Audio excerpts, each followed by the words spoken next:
Good afternoon. Welcome to the Korea Society. Welcome to Studio Korea, and welcome to the Samsung Conference Center. We're delighted to have those of you here in our studio audience with us today, and we thank those who have joined us streaming online, as well as those who will be listening via audio podcast or viewing via YouTube. Today we are discussing the critical issue of human rights in North Korea, this being about the ninth installment in our program series on human rights here at the Korea Society in the last year or year and a half. The United Nations Commission of Inquiry now was released about a year ago, and so this event coincides with that. This event also follows a week on from a very historic conference that took place at the Center for Strategic and International Studies in Washington, D.C. And we're delighted to welcome two of the organizers of that event and luminaries in their own right. Victor Cha from the Center for Strategic and International Studies, where he is the Korea Chair and Senior Advisor. He's also Director of Asian Studies at Georgetown University. And Lindsay Lloyd, who is with us here, Program Director of the Freedom Collection at the Bush Institute, part of the Bush Center.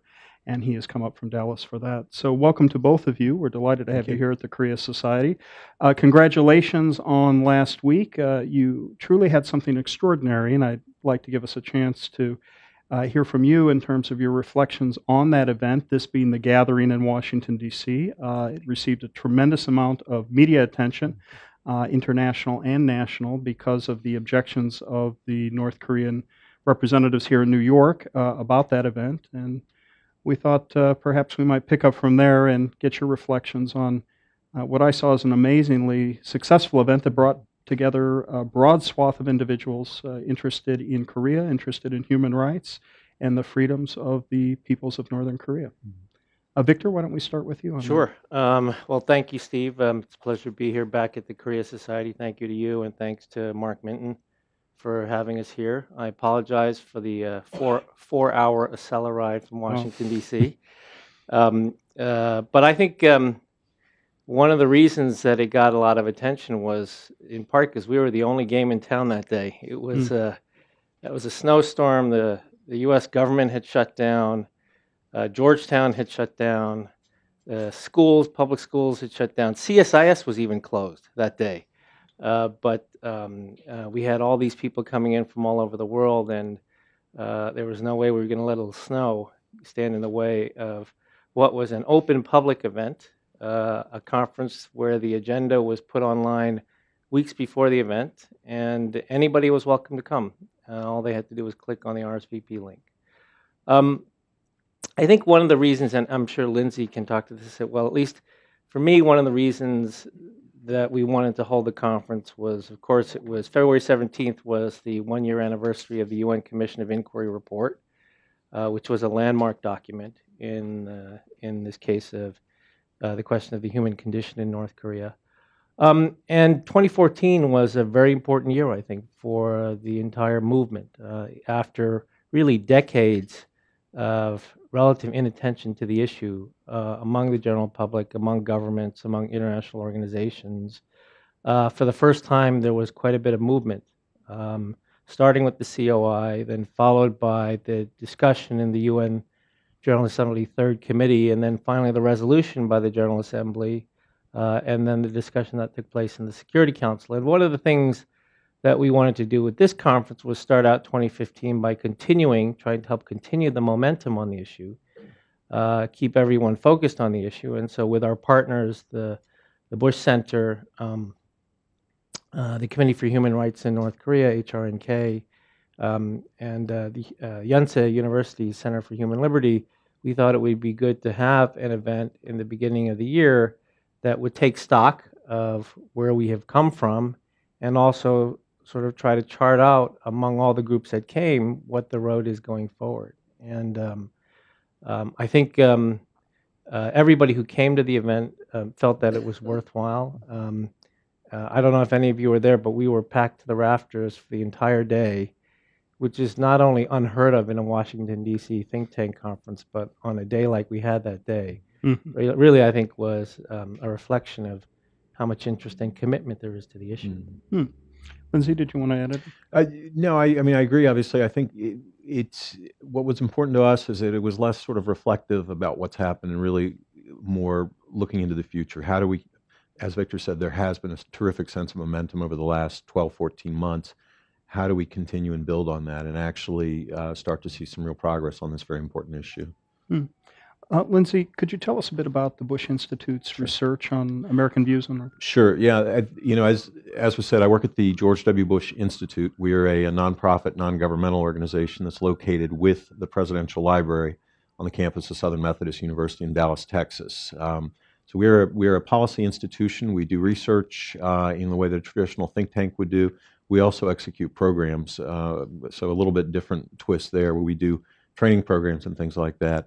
I work on the Human Freedom Team, which is looking at issues of human rights, democracy, and freedom generally.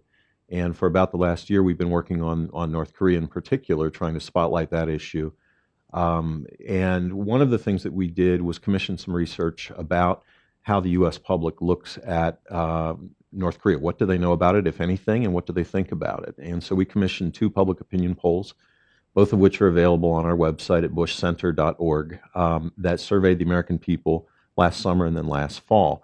What we found is perhaps not particularly surprising. The levels of awareness are relatively low, but what they do know, they don't generally like about North Korea. The polls that we did, I think we started off by looking at just the issues of human rights generally and what people think about that, and by very large numbers, but 92% of the people agreed that everyone in the world deserves the same basic human freedoms, regardless of where they live. About 2/3 of them, 67%, said that the international community has a specific responsibility towards people whose human rights are being abused in North Korea. On questions of awareness, people generally understood the kind of government that North Korea has, the kind of society that it is, the sort of place that it is. 71% said that North Korea doesn't respect the human rights of its people, for example. But there was much less awareness of kind of the specifics, as you would expect. Only about 13% had heard of the Commission of Inquiry report. Slightly more than half were aware of political prisons in North Korea. Relatively, similar numbers would say that North Korea poses a threat to the United States, or about 2/3 said that North Korea restricts religious freedom of its people. So there was some awareness without really getting into great detail.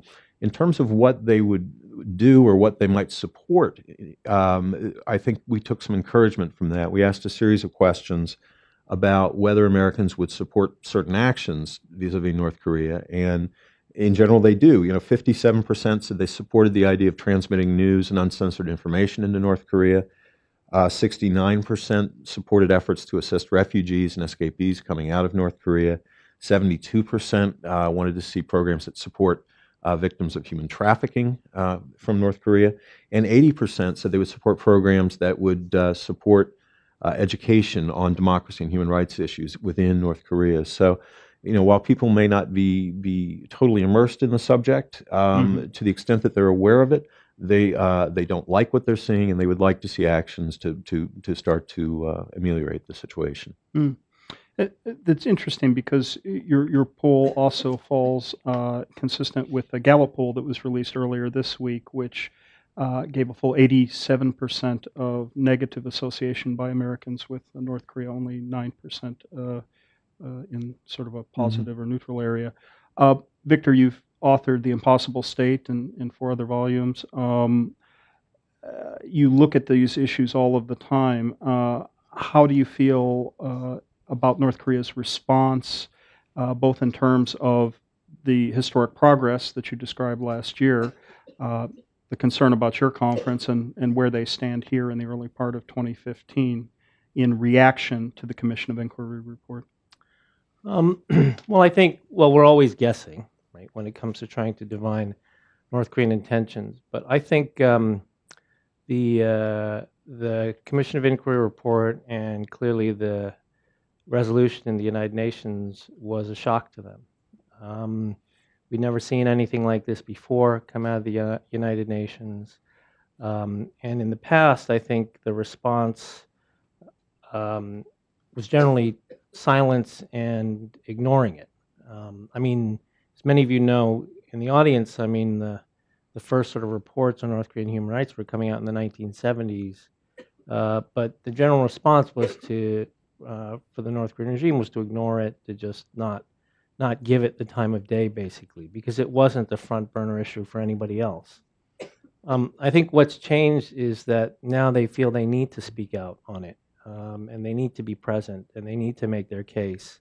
Whether that was at the conference in Indonesia that just preceded ours, or whether it's in the meetings in New York last winter, I think they really feel they need to be there. And the reason, I think, has to do with the fact that they see some momentum behind the issue, and it's something that is directly, attacking the heart of what they see as the social contract between the government and the people.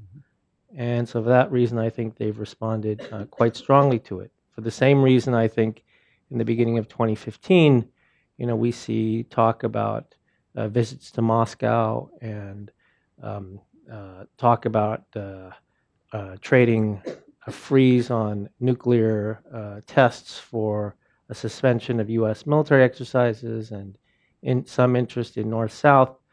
I think all of this is part of an effort to take the public attention, the media spotlight off of the human rights issue and put it back onto things that we're much more familiar with and they're much more comfortable with. And so I think that is certainly part of the reason we're seeing some of this outreach, a little bit of a softer hand in early 2015. Mm-hmm.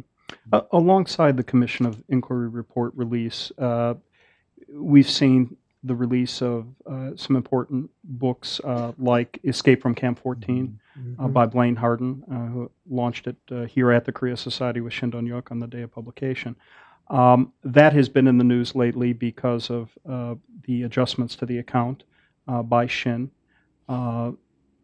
described in some media reports as retraction, but that's also been clarified a bit that it's simply the adjustment of times, as Shin recalled them, being in Camp 18 versus Camp 14.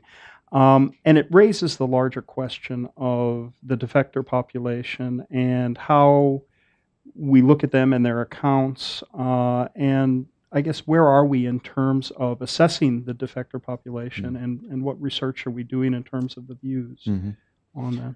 I think the first, on Shin's statement that came out, I guess, about a month ago now, give or take, details have been changed and so forth, but the basic story is the same. And if Shin were the only such individual out there, that might be one thing. But the fact is that there are hundreds and hundreds of testimonials that are out there. The Commission of Inquiry heard from, I think it was 300 different witnesses who had experienced life in North Korea, in the gulags, in the political prison system. So the exact details, it's unfortunate. Blaine Harden has put some information out there on his website where he talks about, put a new forward out to the book, basically talking about the story and what's changed and what hasn't changed.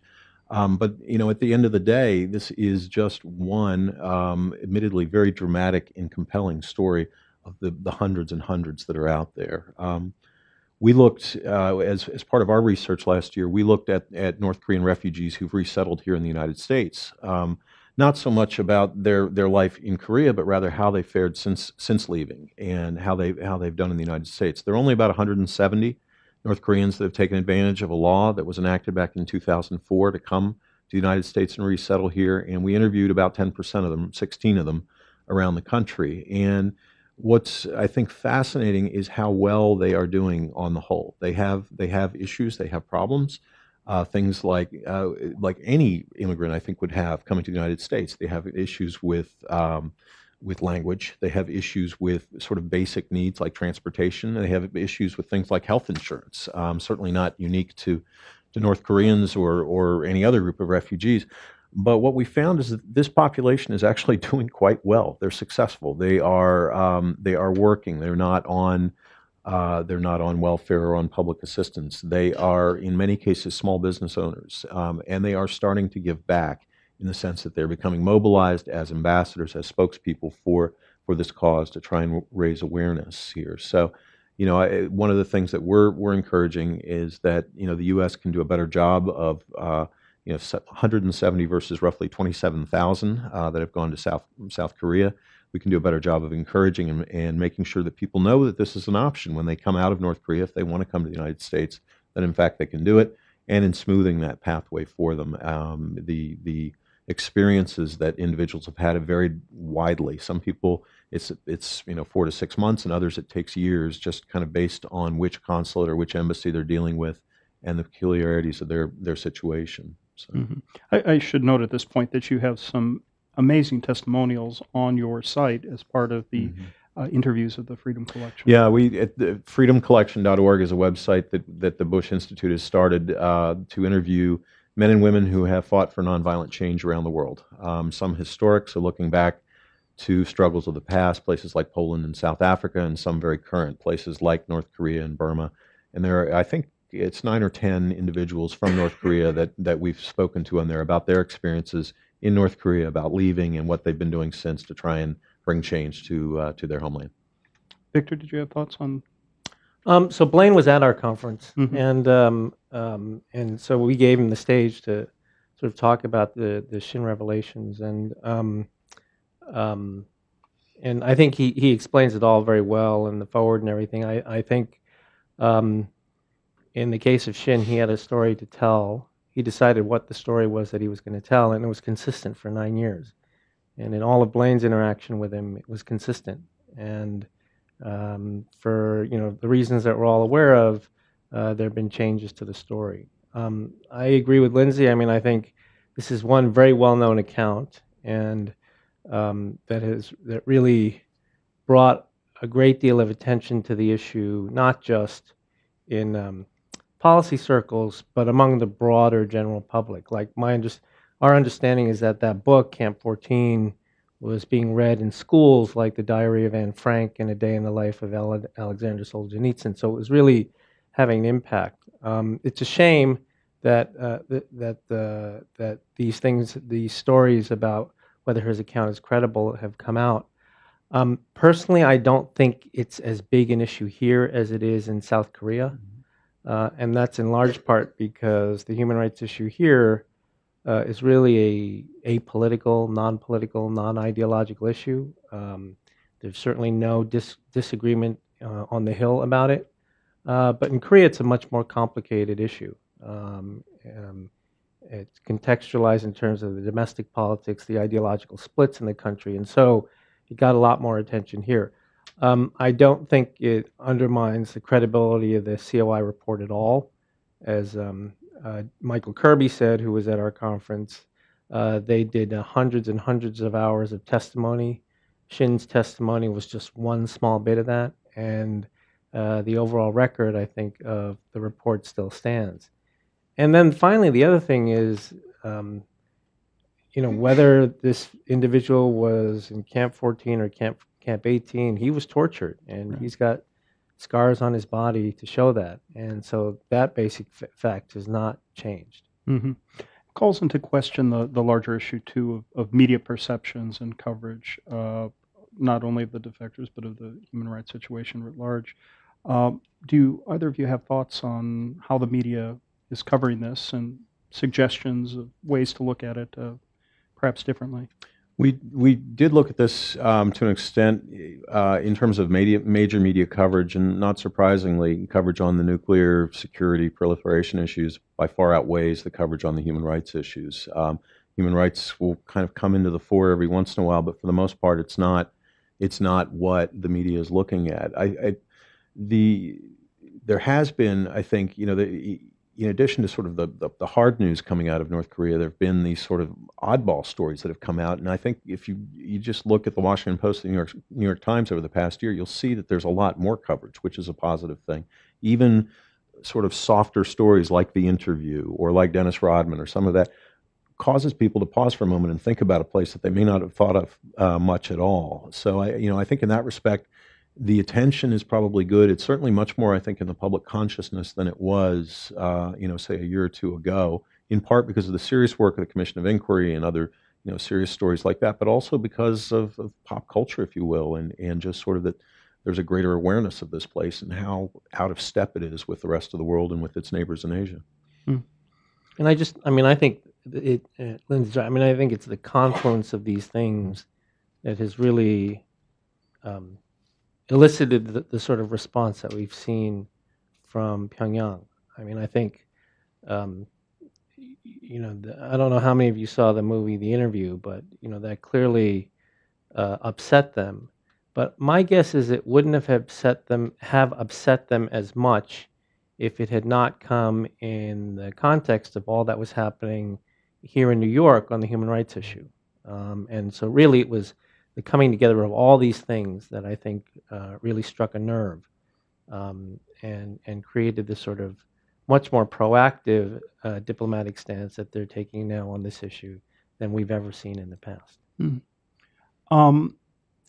What are your opinions of the human rights movement overall and how it's coalescing given these realities and these variables that we just mentioned? In terms of North Korea, particularly,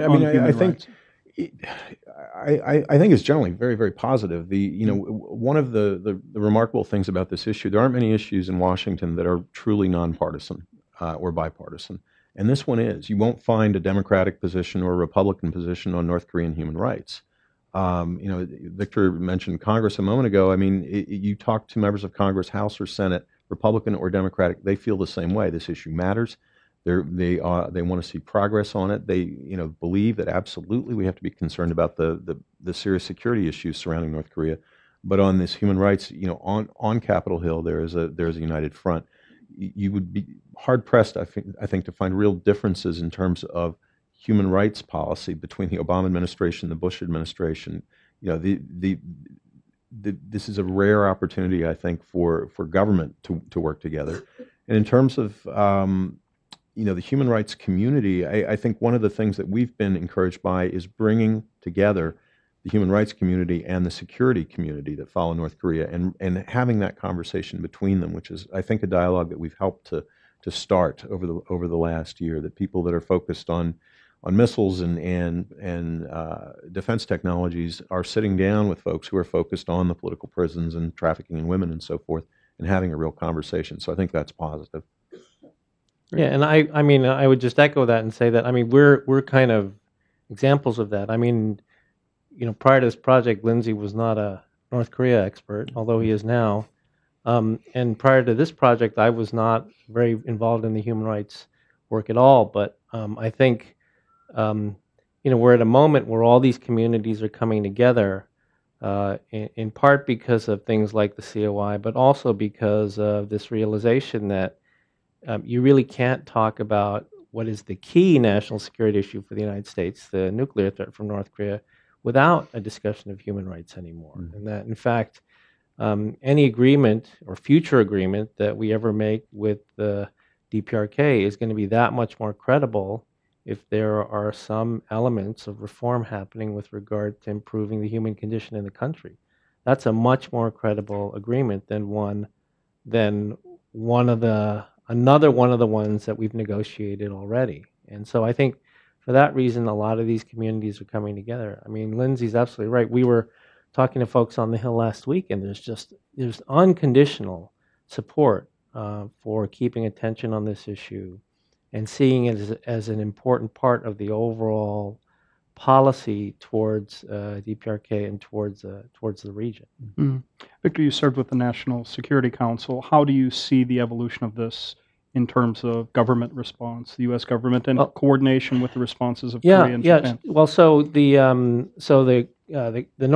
creation of the North Korean Human Rights Act out of Congress happened while I was in government, and it was also while I was in government that the first special envoy for human rights abuses in North Korea was named, Jay Lefkowitz.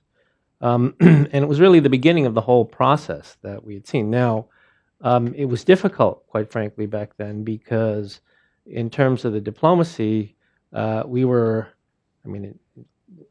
relatively speaking, we were making some progress in terms of the security issues on North Korea. And people felt like there just wasn't enough bandwidth to also deal with the human rights issue. In addition to that, we had a progressive government in South Korea that did not want to talk about the human rights issue at all. Our special envoy for human rights, Jay Lefkowitz, could not get a meeting in South Korea, even though he was a senior appointed U.S. official. So that, so you had that element of it. On the other hand, the White House, President Bush, at a personal level, deeply cared about this issue and constantly put it to us that he wanted to see concrete measurements of improvement in the lives of the North Korean people. And so for that reason, he did some things that we have never seen before from a U.S. president. He brought the first North Korean defectors into the White House. And I was in those meetings. They were really incredible meetings. And it was, during that administration that you also saw the creation of the legislation that allowed for North Korean defectors to settle here in the United States. Now, as Lindsay said, only 171 of them have done that so far. But really, the United States was the first country outside of South Korea to have something of that nature. So, I think there's a lot of public attention to it now, and that's a good thing.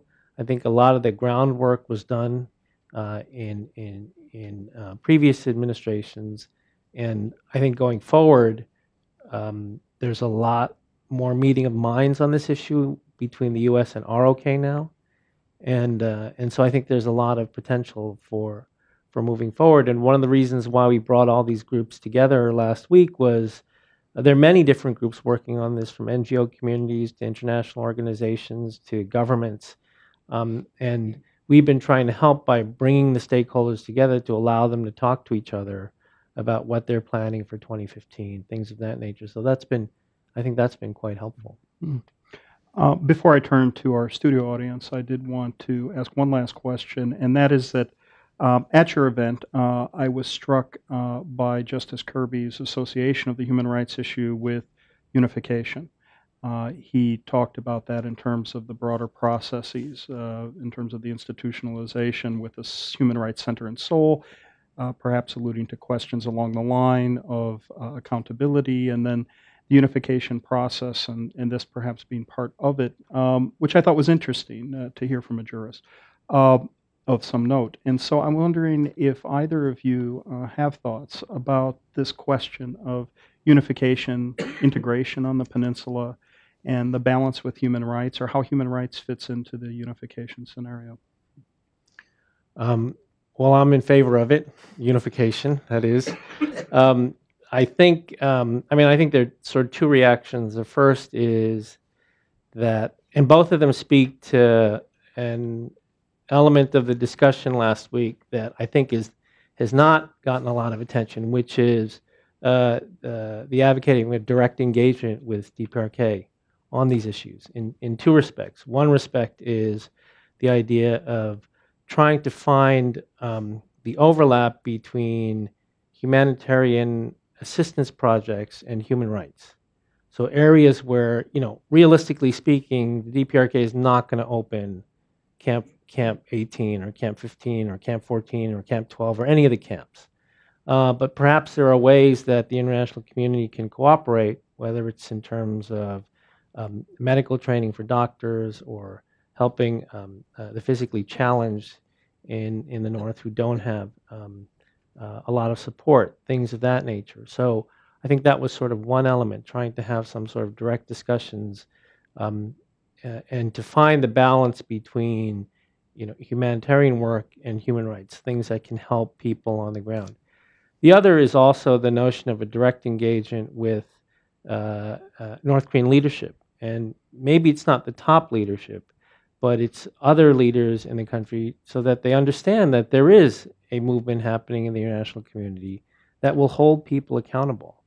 And that part of I think there was unanimous agreement at the conference that one of the primary jobs of this new UN office that will open in South Korea is to accumulate and document all the information they can with regard to human rights abuses in North Korea for future accountability. But at the same time, I think the idea is to those in North Korea, if you're not part of these things that have happened, you don't have to worry about accountability, right? And you should be on the side of accountability. And so I think in both of those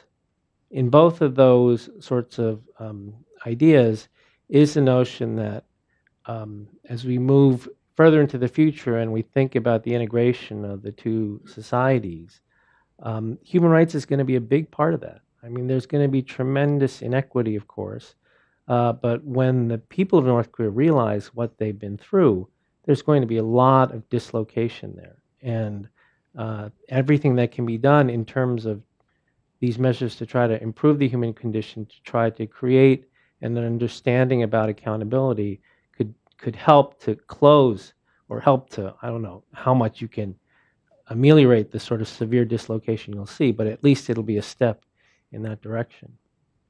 Lindsay, how do you see that, especially given your work in a broader swath with the International Republican Institute on Democracy issues? Well, I think Victor said it very well. I mean, you have sort of these two tracks. One is the accountability track that ultimately there needs to be accountability for the horrors that we've seen in North Korea, for the way that people have been treated and abused. But on the other hand, there needs to, you need to be thinking about what happens after the change, when Korea is unified, when democracy and human rights become a reality in North Korea. You need to have a pathway for people to get back into the mainstream of society. And in other societies have dealt with this in different ways. In Central and Eastern Europe, after the fall of the wall, different countries looked at these issues very differently. Some did almost nothing in terms of accountability. Others, though, went through a much more formal process of things like truth and reconciliation commissions, like we've seen in South Africa and elsewhere around the world.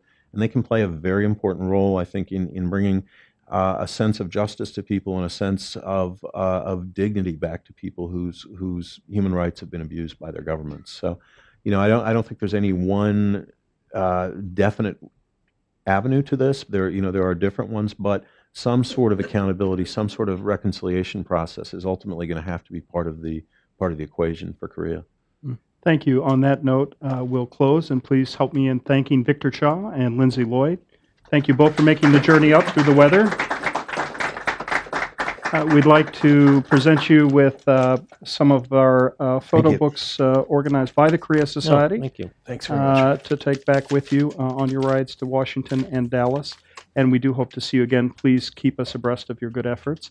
I would refer everyone in the audience to our page for this event, because there are links to op-eds authored by Victor, the Freedom Collection interviews with North Korean refugees, which were alluded to, and a Washington Post editorial from this week that came out very strongly on urging us to keep the light on this issue and for international community consensus to force change in North Korea. We would like to thank all of you for taking the time to be here and hope that you can join us for some of our upcoming policy events. We have two important policy book events, which you'll see in our calendar. I would also encourage you to please go to koreasociety.org for membership and more information. We could use your support and would love to have you as a member of the Korea Society. We have a development team here who can sign you up today. And we look forward to seeing you next time. Thank you again for your time and attention. Another round of applause for Victor and Lindsay. Thanks.